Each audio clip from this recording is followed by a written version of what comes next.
monsoon type vibe today. My sister has just bought a new Xpulse 200, right? Now it's an upgrade to the Impulse 125, which was sold in India earlier. And to be honest, I love off-road bikes. Since I've got the Triumph, I've absolutely stopped off-roading or going out in the wild because of the bike's limitations. So now that my sister is not here, I'm going to go take that bike today, ride it around for today and tomorrow, and give you a general idea about what I feel about the bike, whether it's the right kind of a bike for someone, and most importantly, coming from a super bike, do I think that this bike is missing out on something? Or my sort of perspective coming from a much powerful motorcycle of what I think of what the Xpulse is. So let's go. We're going to go to my parents' house. I'll park my street triple there for 2 days. I'll take the Xpulse, ride it around, show you where I'm taking it, probably take it off-road, ride it in the city, and by today evening I'll give some inputs.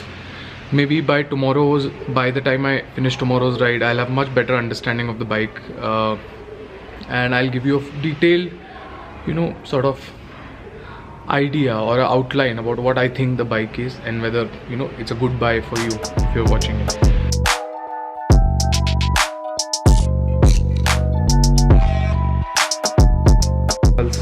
It's been standing idle for a very long time now, probably 3 weeks or more, but luckily it's rained today, and also I have spoken to a friend. We might get to take this bike somewhere in the mountains, a very beautiful location in Aurangabad. It's called Satara Mountains, and there is a lot of natural landscape, deer, a fantastic view of the city from there. So we'll just take this bike there probably. That way you guys can get to see how does it work off-road, how does it work on-road, and you can actually see that what I'm going to talk about the bike first time and judge for yourself.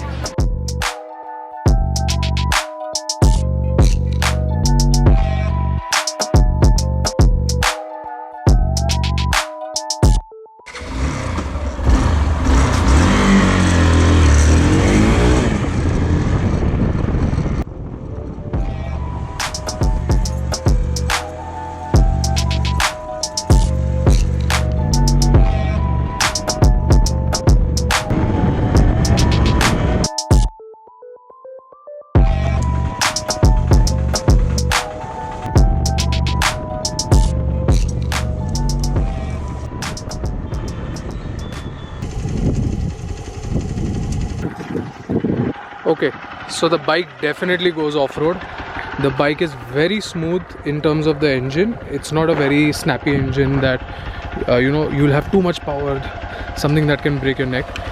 Very linear, slightly underpowered engine, but it's very comfortable on the roads, and it handles the speed breakers, potholes really well. Now we are going to take it off-road, and once we are off-road, you will get to see how it drives off-road, how it sort of reacts. And after the off-road session, I'll give you my entire brief on how I feel the bike is.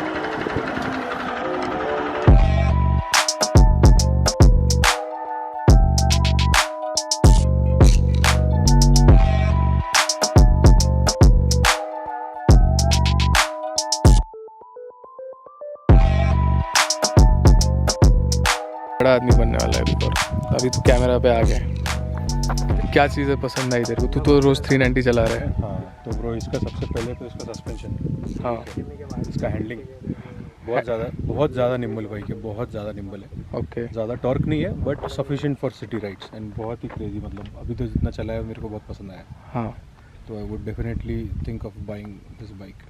This या adventure category? Adventure तो yes any time, but अगर किसी को अगर 200 CC के range में अगर लेना है, कोई बाइक लेना है प्रॉपर एडवेंचर बाइक, तो this is the bike, most comfortable till now. तो पल्सर वगैरह से अच्छा लग रहा है तेरे को? पल्सर तो बहुत अच्छा है।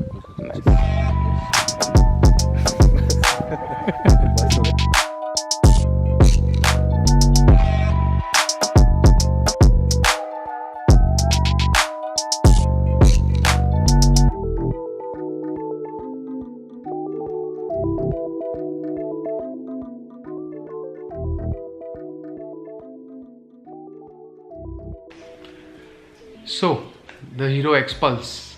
I was planning to ride it for only 2 or 3 days, but it turns out it's been a week and the bike is still with me. So it's a great thing. But having ridden it for 1 week, here is what I think I know about the bike. I've just made a small list point-wise about suspension, seat, engine and everything.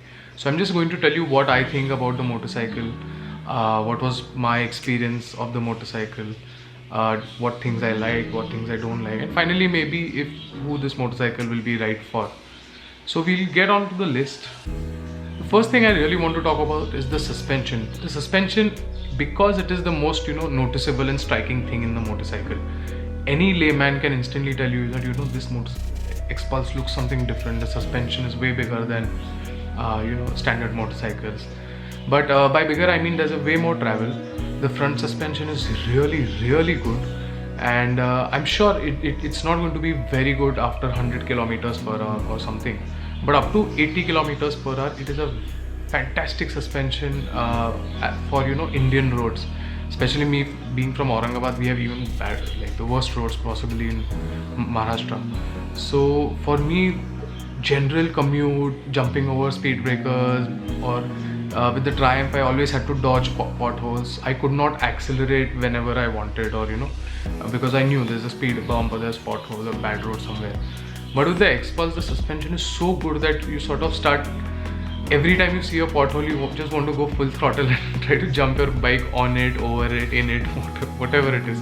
But it's one of those bikes that because of which you really start looking forward to bad roads. That said, the front suspension is really good. The rear one is a good suspension, but I think it would have had a little more travel and been more softer. It's not like I'm complaining. You are definitely getting way more for the money you paid for the bike, but as an off-roading bike, I think it could have had a better suspension. Maybe some of you guys who will be buying the motorcycle will want to turn it into a hardcore dirt bike, and for those guys, of course, you have the rally kit option. So I think it's a well thought of suspension set, probably the most comfortable motorcycle in terms of living with it and on bad roads under 1.5 lakh for sure. I don't think there's a motorcycle that is more comfortable than the X Pulse at that price. The next thing I'm going to talk about is the engine. So this is one of those things that I did not like about the motorcycle. I think it is very underpowered, but for me, I've had a 390 earlier, I've had a 220 before that. Currently I'm using a Street Triple. So for me, probably I'm just more used to having more power, or a overpowered motorcycle. I think I've ridden a Duke 200, and I'm 100% sure that this X Pulse 200 engine is no way close in terms of performance to the KTM 200's engine. That being said, it is not supposed to be that. In no advertisement, nowhere X Pulse is saying that this is a very fast motorcycle or anything. In fact, they are just selling it like any other commuter motorcycle. So yes, the engine is underpowered according to me. It's a very linear engine. I think something Hero got from while working with Honda, to linear power delivery. No snappy power, no lethargic acceleration also, just straight, like you just go full throttle and sit as it is. The engine is also very noisy after 80 kilometers per hour. It definitely feels stressed also after 80, given that I'm fat, and so probably it's not going to do as fast as some people are doing 100 kilometers per hour.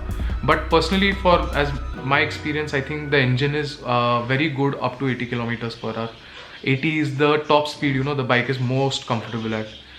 You can go up to 90 or 100, but the engine really starts to rattle, and you can really feel the bike is struggling to get that every kilometer per hour and start accelerating there. But the engine is, it's adequately powered. Nothing that I will complain of for a 200cc bike, and for someone who's going to use it as your everyday bike. It has enough power to do anything you throw at it in the city. But when you go on the highways, yes, you definitely start noticing that your motorcycle is underpowered. And I'm not saying that underpowered in the sense of you cannot cruise at 120 or 140 non-stop or whatever.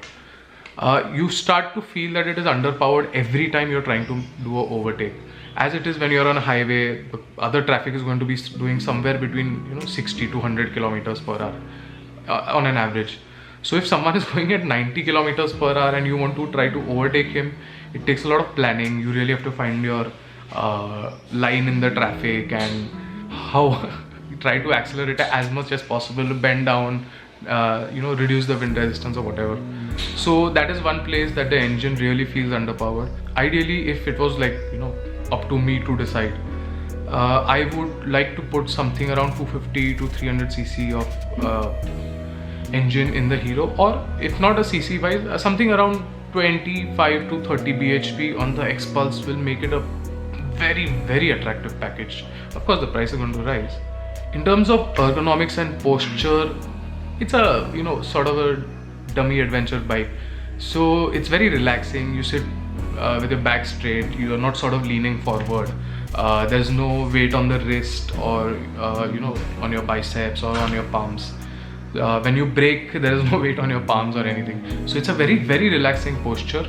The seating is fantastic. However, I would have liked if the seat were slightly wider. Not that I'm complaining of, but this is something I think the bike could have, or there's scope for improvement by widening the seat. For the rear passenger, it's ridiculously comfortable. Ask my wife. She's not been sitting on my bike for the past 6 months because Street Triple is very difficult to sit on. The KTM practically has no seat. So for her, moving from a Street Triple or a KTM and then coming on to Xpulse rear seat was very comfortable. In fact, we once went out where she was also holding the dog in her hand. I think that's the perfect way to describe how comfortable and spacious the rear seat is. We stay in India, so even if you have 3 people on the bike, it's pretty comfortable. The braking and everything is great on the motorcycle. Of course, for me, coming from a street bike to a dirt bike, there's a much longer suspension travel. The suspension is much softer, so that is indirectly affects your braking or how you feel the brakes are working. But the brakes are great. There's nothing to complain about. For the I'm sure it's the best brakes you can get for the budget. The front has ABS, the rear does not have ABS. So that's great for off-roads, where most companies are trying to sell this as an off-road ABS feature. Xpulse is just calling it ABS. So yeah, ABS is great. The tires are good. Seat Vertigo, I've used those tires on my KTM earlier. Very long-lasting tires, very difficult to heat up. So they are not the best on road. If you are looking to change the tires on the Xpulse, I will highly recommend you get Michelin Sirax. If you want, I'm just going to leave the link down below in the description, and just go check it out. I think it is a much better tire. I've used it in Ladakh. I've used it for other off-road race in Nashik, the pit stop race. I've used a Michelin Sirax. So a great on-run off-road tire, and it doesn't take much to heat it up. So just to sum it up, what I think of the Xpulse, when I first rode a Xpulse, I rode the Xpulse 200T. So that was like a Mahindra Mojo type of a motorcycle, just an average street bike with long suspension. So I was very skeptical about this bike, but now that I've ridden it, I'm 100% sure that this is the best motorcycle under 1.5 lakh rupees in India, period. There is no motorcycle that is more comfortable. There is no motorcycle that is more diverse in terms of where it can go, things that it can do, how well it can do those things. It is the best motorcycle in terms of budget off-roading. Not because that's the only option, but genuinely it's a very nice motorcycle when it goes off-road. Like I said, the engine is underpowered. For someone like me, maybe I will want to go for a slightly more powerful adventure bike, something like a Adventure 390 or a 650 Versys or something. But for someone who's a beginner, but if you are a beginner or a college student for that matter, and you're looking for a great motorcycle that can basically do everything, that really strikes out from the crowd, that can take you to places very comfortably, not just you, probably a pillion with you. It's very difficult to get it damaged. You cannot really break a rim if the suspension is that good. So for someone, if you're a student, if you are a bachelor who's looking for a budget motorcycle, that's just your commute motorcycle every day, but it's a lot of fun on the weekends, I think Xpulse is the package to buy. I'm not saying this because I like dirt bikes. I'm saying this because most of the 125, 150, 200cc bikes are essentially just commuter bikes. They do the same thing. There's nothing different. There's no real technology. The only way these companies are trying to sell you motorcycles is by adding on, plastic bodies and try to make it look more sporty and more fancy colors or stickers. But in terms of engineering capability, the bike does nothing else. The Honda Hornet, Unicorn, Shine, Bajaj Platina, Pulsar 150, 180, 200, NS, these motorcycles do the same thing. They just commute. And if you're looking for a motorcycle that is more diverse in terms of its capacities, Xpulse is the motorcycle to buy. The Xpulse also feels the most comfortable on bad roads. This is one thing I really want to highlight, because you might get the motorcycle thinking that it's going to be a great motorcycle on road. It's just an average motorcycle on road, but it's a fantastic motorcycle off road. If it was just based on purely on whether it's a good road bike or dirt bike, I would say it's a road bike that is worth 1 lakh rupees, or it's going to be as competitive as any other motorcycle under 1 lakh rupees in terms of road performance. But if you're looking for off-road performance, the Xpulse is going to be as competitive as any other dirt or semi off-road motorcycle between 2 to 3 lakh rupees. So it's a way more capable off-roading motorcycle than it's a general street bike. One thing I would also like to highlight is in terms of fun per rupee spent, I think Xpulse is going to top the index of how much fun you're getting for every rupee that you're spending to get the bike. It really is sort of a motorcycle plus toy when you want it to be. So if you're on a budget thinking of a great motorcycle to buy under 1.5 lakhs, and if the primary reason for you to get a motorcycle is a mode of commute rather than a toy, or I have 3 bikes and I just want to add one. But if you want an everyday bike to get the milk, to go shopping, to go to your friend's place, go to college, work, whatever, and also have fun on the weekends, or take you to places like we just went to, and still be comfortable doing anything there is, go check out the Xpulse. It's not for everybody, but go check it out. And for some people out there, I'm sure it's the best motorcycle you can buy.